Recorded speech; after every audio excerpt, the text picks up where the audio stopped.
राधे राधे। मेरे चैनल में आप सभी का स्वागत है। आज की कथा मार्गशीर्ष माह में पड़ने वाले शुक्ल पक्ष की मोक्षदा एकादशी की कथा है। एकादशी का व्रत हमारे सभी पापों को नष्ट करने वाला होता है और हम सभी को ये व्रत अवश्य करना चाहिए और इसकी कथा भी अवश्य पढ़नी चाहिए। चलिए आज की वीडियो में हम आपको मोक्षदा एकादशी की कथा सुनाने जा रहे हैं। इस कथा को पूरे ध्यान से सुनें और प्लीज़ चैनल को शेयर ज़रूर करें, सब्सक्राइब करें, लाइक करें, कमेंट में हरी हरी जरूर लिखें। चलिए कथा शुरू करते हैं। धर्मराज युधिष्ठिर कहने लगे कि हे भगवान, मैंने मार्गशीर्ष कृष्ण एकादशी अर्थात उत्पन्ना एकादशी का सविस्तार वर्णन सुना। अब आप कृपया करके मुझे मार्गशीर्ष माह के शुक्ल पक्ष की एकादशी के विषय में भी बतलाएं। इस एकादशी का क्या नाम है तथा इसका व्रत करने से क्या फल मिलता है, इसकी विधि क्या है, इसका व्रत करने से किस किस फल की प्राप्ति होती है, कृपया करके यह सब मुझे विधान पूर्वक कहिए। भगवान श्री कृष्ण बोले, मार्गशीर्ष माह के शुक्ल पक्ष में आने वाली इस एकादशी को मोक्षदा एकादशी कहा जाता है। यह व्रत मोक्ष देने वाला तथा चिंतामणि के समान सब कामनाएं पूर्ण करने वाला है, जिससे आप अपने पूर्वजों के दुखों को खत्म कर सकते हैं। इसका महामात्यम मैं तुमसे कहता हूँ, ध्यान पूर्वक सुनो। गोकुल नाम के नगर में वैखानस नामक राजा राज्य करता था। उसके राज्य में चारों वेदों के ज्ञाता ब्राह्मण रहते थे। वह राजा अपनी प्रजा का पुत्रवत पालन करता था।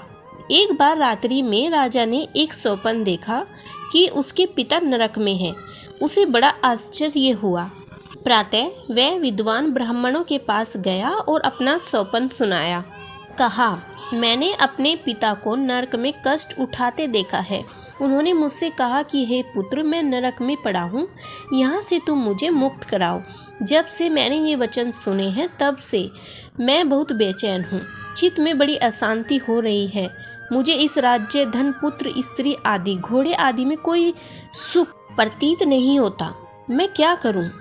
राजा ने कहा, हे ब्राह्मण देवताओं, इस दुख के कारण मेरा सारा शरीर जल रहा है।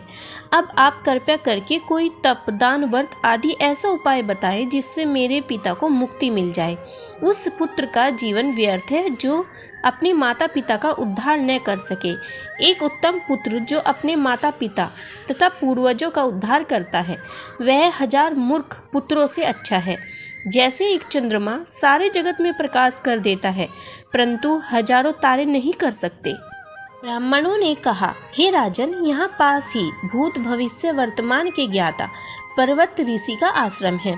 आपकी समस्या का हल वे जरूर करेंगे।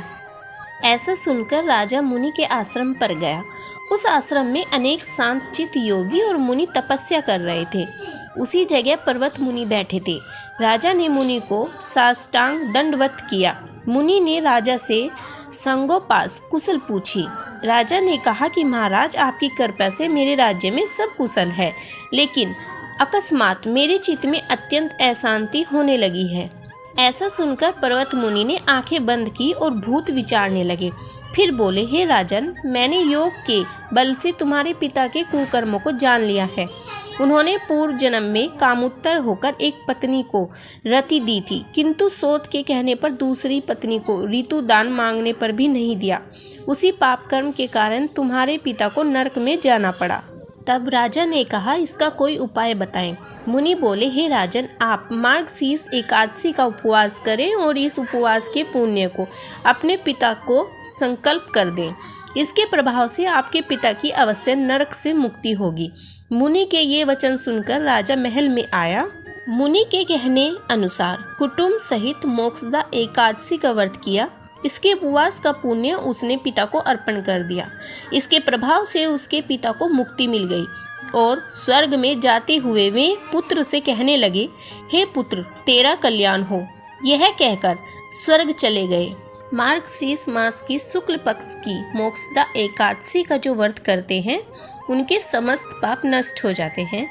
इस व्रत से बढ़कर मोक्ष देने वाला और कोई व्रत नहीं है। इस दिन गीता जयंती मनाई जाती है। साथ ही यह धनुर्मास की एकादशी कहलाती है। इस एकादशी का महत्व कई गुना और भी बढ़ जाता है। इस दिन से गीता पाठ का अनुष्ठान प्रारंभ करें तथा प्रतिदिन थोड़ी देर गीता अवश्य पढ़ें। मोक्षदा एकादशी की व्रत कथा सुनने और सुनाने वाले सभी पर भगवान हरि की कृपा दृष्टि बनी रहे, इसी मनोकामना के साथ आप सभी को राधे राधे।